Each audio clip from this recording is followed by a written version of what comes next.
talking about Children of Blood and Bone by Toni Adeyemi. This book is a fantasy novel, an Afro-fantasy novel, and it is amazing. The basic plot is this woman named Zelie lives in a world where magic has been eradicated but did exist, and she's part of an oppressed class of magi who were born when magic existed but never actually developed their powers.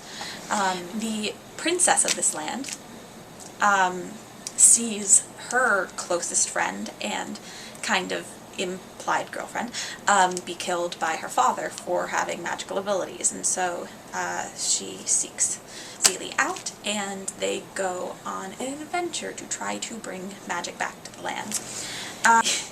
That's the basic plot, but it really is an amazing novel. It subverts a lot of tropes and talks a lot about abuse and colorism and racism by way of colorism, since there are no white people in this book at all.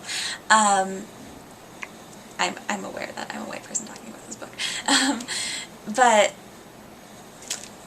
it also, just the writing is so engaging and so imaginative and unique.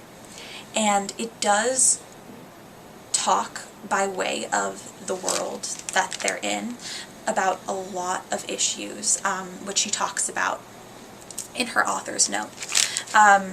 She talks about police brutality, especially against children, and hate crimes, and the mechanisms of genocide, and in spite of deliberate cultural and religious eradication by a government. And it is very poignant and very meaningful, and it is the first in a series. It is very satisfying to read it on its own, but the series, the second book is out now. It is amazing. Also, they do not address it in this book, but they do seem to be leading up to one of the main characters being gay, which I am very excited about, because you never see gay women as main characters in books that aren't about that. There is a symbol throughout the book, which you can see.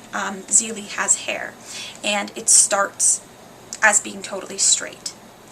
But as she regains her magical ability and grows as a person and regains especially her culture, her hair becomes more and more coiled until by the end of the book she has 4C hair, to kind of represent her regaining the culture that was taken away from her. And it's the same hair as her mother, who was killed for having magic. And things like that, I think, just like really elevate this book. It's fantastic, and I would recommend the series to anyone.